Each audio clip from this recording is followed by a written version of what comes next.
High বন্ধুরা, দেখো আজ আমি নিয়ে রেসিপি নিয়ে চলে এসেছি ফ্রাইড রাইসের। দেখো এখানে সব বিনস, ক্যাপসিকাম, গাজর কেটে নিয়েছি। আর এখানে দেখো চালটা নিয়ে নিয়েছি, যার আমার এখানে প্রায় 700 মতো চাল আছে। আর এখানে চিনিটাকে পেস্ট করে নিয়েছি, মানে গুঁড়ো করে নিয়েছি। আর দেখো এখানে গোটা মশলা, দারচিনি, লবঙ্গ, এলাচ আর কি সব মশলা আছে ওটা একটু গুঁড়িয়ে নিয়েছি। দেখো এবার জলটা গরম হতে দিয়ে দিলাম, চালটা দিতে হবে সেই জন্য। এখানে নুন দিয়ে দিলাম পরিমাণ মতো। এবার এটা ঢাকা দিয়ে রেখে দেব। একটু গরম হয়ে এসেছে তো গোটা গরম মশলা দিয়ে দিলাম, গোলমরিচ, এলাচ, লবঙ্গ আর দারচিনি। এবার এটা একটু ফুটে উঠলে সবজিগুলো দেব। হ্যাঁ, সবজিগুলো দেব বন্ধুরা, ঠিকই শুনেছো। কারণ অনেকে ভেজে এটা খায়, মানে রাইসটা বানায়, তো আমি এখানে সিদ্ধ করেই এটা বানাবো। এবার এটা ঢাকা দিয়ে একটু ফুটলে, গরম হলে চালটা দিয়ে দেব। দেখো এখানে ফুটছে পুরো।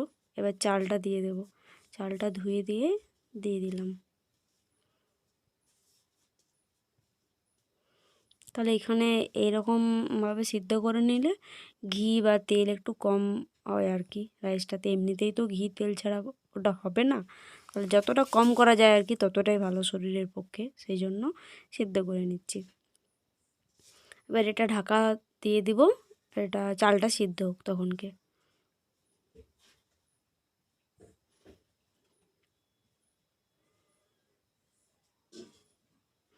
দেখো এখানে চালটা পুরো সিদ্ধ হয়ে গেছে, তোমাদেরকে আমি তুলে দেখিয়ে দিচ্ছি। দেখো এই দেখো পুরোপুরি দেখো এইগুলোও সিদ্ধ হয়ে গেছে, গাজর টাজরগুলো সিদ্ধ হয়ে গেছে। এখানে চিনিটা যেটা গুঁড়া করেছিলাম, জলটা আমি ঝরিয়ে চিনিটা ছড়িয়ে দিচ্ছি। এরমভাবে কেউ যদি ট্রাই করেছো কোনো দিন আমাকে জানিও। আমি কিন্তু এরমভাবে প্রথমে একবার ট্রাই করে দেখলাম, যাতে দেখলাম যে ঘি কম ছাড়াও কি ফ্রায়েড রাইস হতে পারে, তার জন্য একবার ট্রাই করলাম। সিদ্ধটা আমি সব দিনে এরকম করেই দিই, আলাদা করে আর ভাজি না। দেখো এখানে এবার যে সেই মশলাটা করেছিলাম না, সেটা হালকা দিলাম, খুব বেশি দিইনি। কাঁচা গোটা মশলা খুব ঝাঁঝ, পুরোটা দিইনি, একটু দিয়েছিলাম। এবারে দেখো আমি কড়াই বসিয়ে দেব।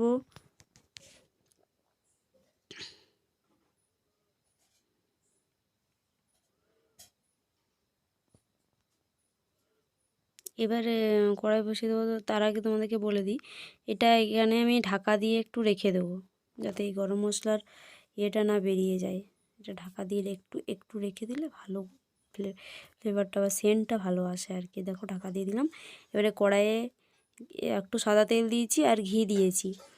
সাদা তেলটা দিয়েছি কারণ ঘিটা না হলে ঘিটার গন্ধটা চলে যাবে, না হলে সাদা তেলটা দিলে ঘিটার গন্ধটা যায় না। এবারে এই গোটা মশলা দিয়েছি, তোমার লবঙ্গ, এলাচ আর দারচিনি। এবার দেখো ওটা গরম হয়ে এসেছে, ঘিটা মানে যেটা দিয়েছিলাম ওটাতে একটু বাটিতে তুলে নিয়েছি। এবার একটু একটু করে দিয়ে দিচ্ছি। দেখো রাইসটা দিয়ে দিচ্ছি, কেমনভাবে দিচ্ছি দেখো, যেমনভাবে কিছুটা বিরিয়ানির প্রিপারেশনটা নেওয়া হয় না, সেরকমভাবে কিছুটা। দেখো উপর থেকে এবারে ঘিটা একটু ছড়িয়ে দেওয়া হবে।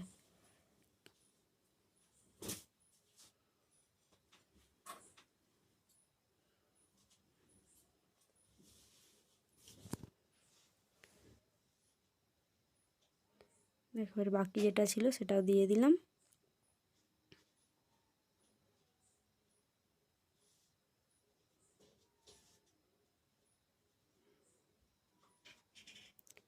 এবারে উপরে থেকে আর বাকি যে ইয়েটা ছিল, মানে ঘিটা আর কি, সেটা দিয়ে ঢাকা দিয়ে রেখে দেবো। গ্যাসটা এখানে বন্ধ করে দিয়েছি।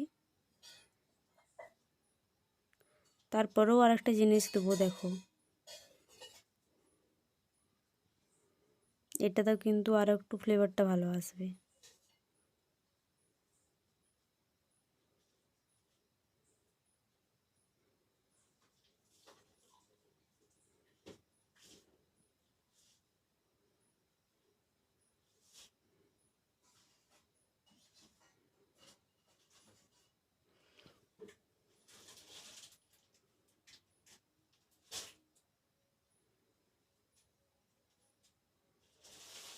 দেখো একদম কাছ থেকে দেখিয়ে দিলাম।